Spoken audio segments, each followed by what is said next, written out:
Halo teman-teman, kembali lagi bersama channel Bacarita Film.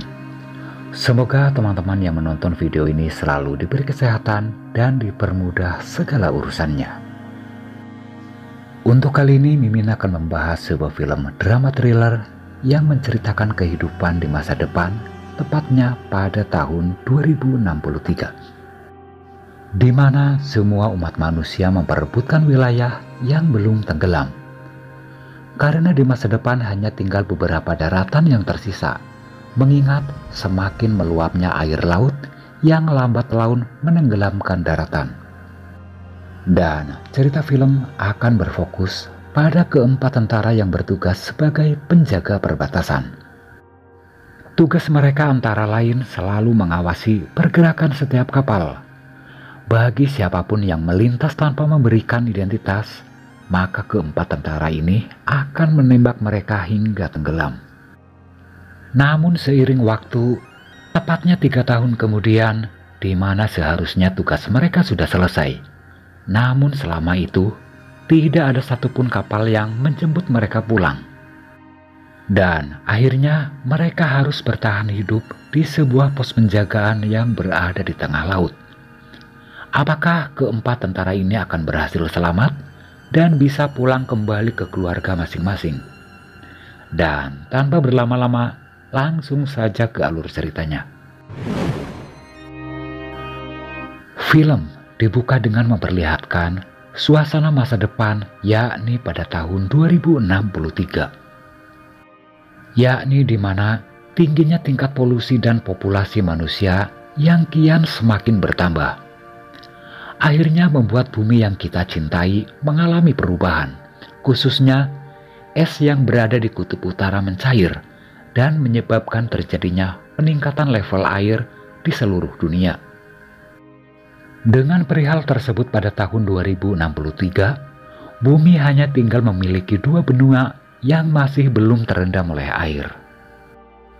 Maka dari itu, manusia saling berperang untuk mendapatkan 2 benua tersebut demi kelangsungan hidup. Di dalam pos tersebut tinggallah 4 orang tentara yang bertugas, di antaranya ada Hendrik sebagai kapten, kemudian 3 bawahannya yang bernama Sullivan, Casey, dan Baines. Namun sejauh ini mereka tampak putus asa, karena mereka sudah 2 tahun lebih berada di tempat ini dan sudah habis masa tugasnya sejak 3 bulan yang lalu. Namun hingga saat ini mereka masih belum mendapatkan kabar tentang peperangan yang terjadi antar kedua benua tersebut.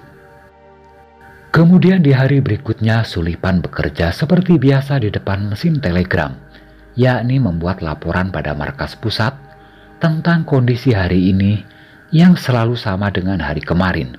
Tidak ada pergerakan musuh yang melewati perbatasan. Kemudian Sullivan pergi keluar menghampiri sang kapten yang saat itu sedang mengamati keadaan sekitar. Pada saat itu awalnya laut tampak terlihat sepi. Namun tidak lama kemudian Sullivan melihat ada sebuah objek yang mendekat, terlihat dari teropong miliknya. Bahkan hal ini juga dibenarkan oleh Casey yang melihatnya pada radar. Di sini Sullivan terlihat gembira karena sangat yakin apabila itu adalah orang yang akan menjemputnya pulang. Namun lain halnya dengan sang kapten Hendrik. Dirinya justru meminta agar Baines menyiapkan meriam untuk menembak kapal tersebut. Bahkan saat itu sang kapten tidak mencari tahu terlebih dahulu apakah kapal tersebut lawan atau kawan. Maka dengan ini Sullivan bersikeras pada sang kapten agar sebaiknya meminta Casey menghubungi lewat radio. Hingga pada akhirnya Casey pun mencoba untuk menghubunginya. Namun sayangnya dirinya juga tidak mendapat jawaban. Akhirnya karena tidak adanya jawaban, akhirnya sang kapten pun meminta agar Sullivan memeriksa secara langsung menggunakan sekoci. Singkat cerita, setibanya Sullivan di sekitaran kapal, dirinya berusaha memanggil si pemilik. Namun sejauh ini, Sullivan masih belum mendengar adanya jawaban dari dalam. Kemudian Sullivan berusaha masuk dan mengendap-endap karena siapa tahu bisa saja ini sebuah jebakan musuh. Namun di saat Sulipan berusaha masuk, tiba-tiba radionya berbunyi dari panggilan sang kapten.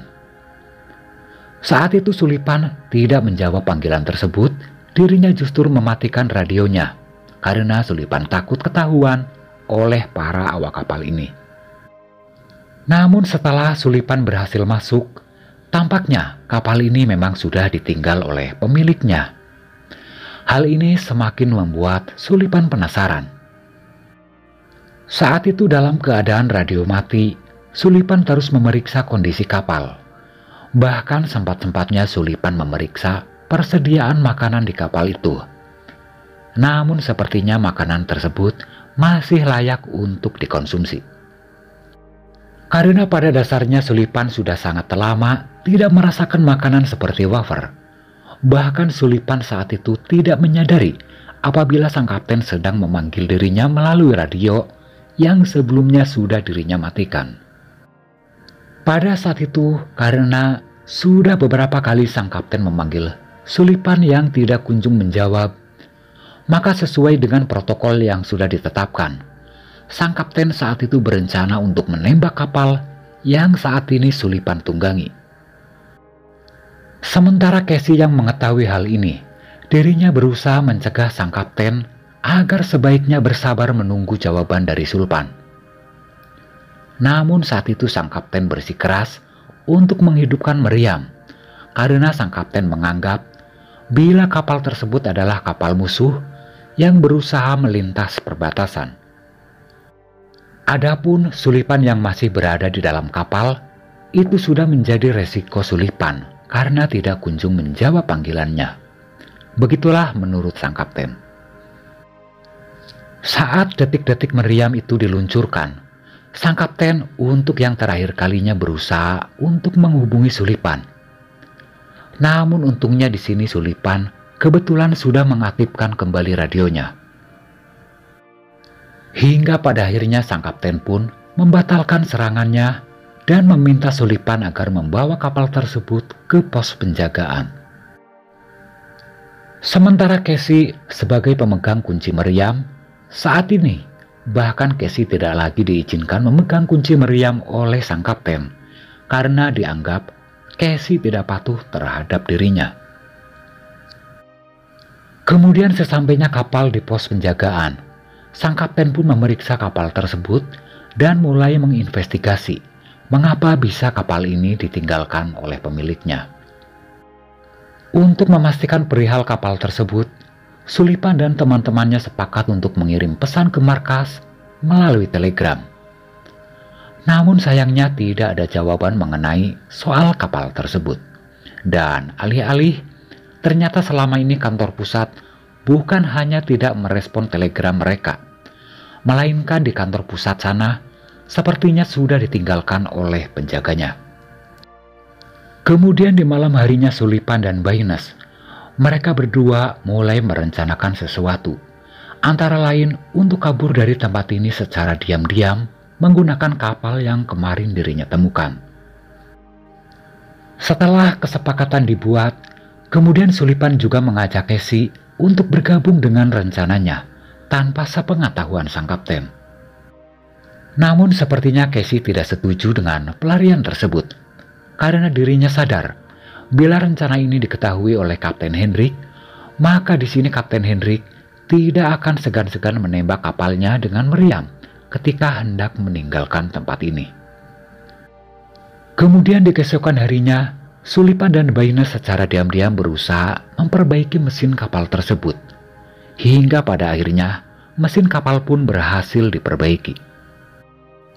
Namun sepertinya rencana ketiga tentara ini sudah diketahui oleh sang kapten, sehingga sang kapten saat itu tampak marah dan berkata bila dirinya tidak akan segan menghabisi siapapun yang berani meninggalkan tempat ini.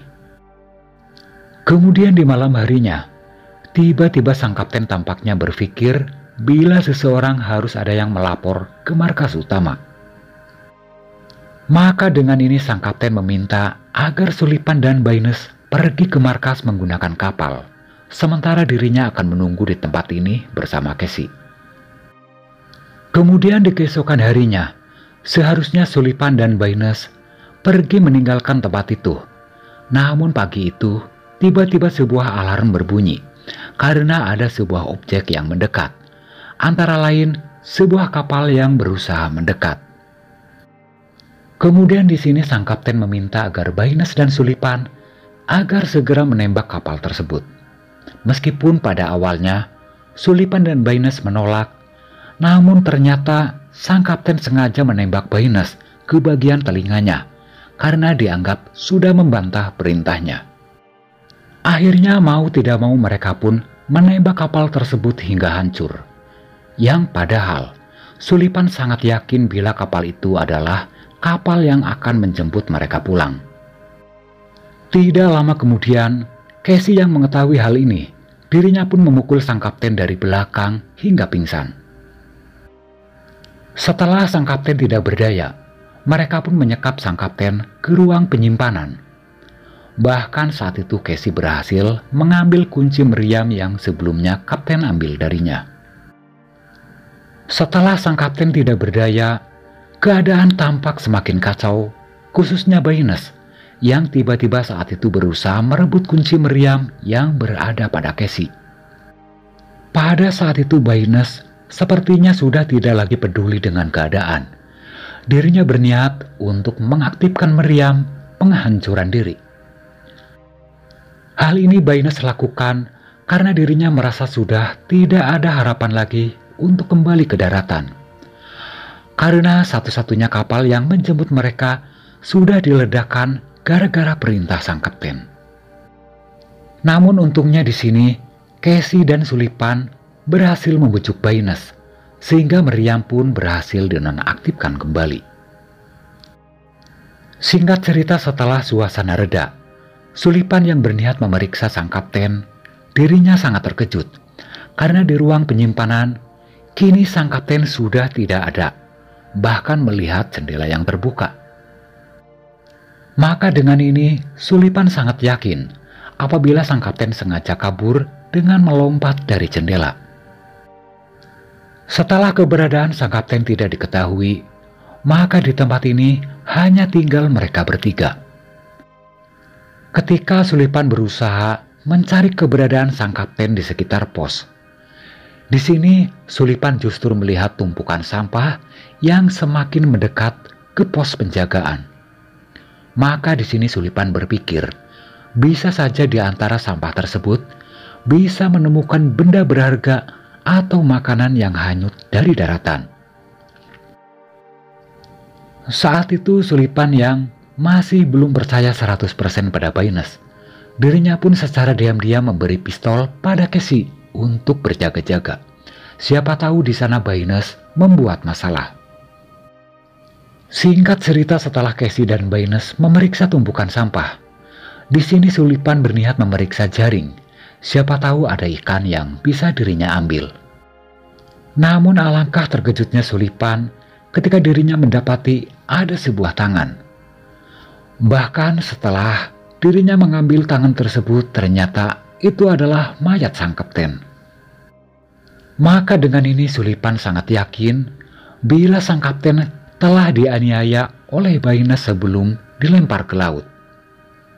Kemudian di sini Sullivan memeriksa dokumen Baynes. Ternyata Baynes bukanlah seorang tentara, melainkan hanya seorang teknik biasa yang menyamar sebagai tentara. Kemudian Sullivan juga memeriksa jadwal kerja Casey. Ternyata di sini Sullivan juga mendapati catatan ketika Casey bertugas pada jam 12 malam hingga pagi. Ternyata pada saat itu ada sebuah kejadian yang dirinya lewatkan 3 bulan yang lalu, di mana Casey yang sengaja menghabisi para awak yang akan menjemput mereka sekitar 3 bulan yang lalu. Namun sejauh ini Sullivan masih tidak tahu apa motif Casey sehingga menghabisi para awak tersebut.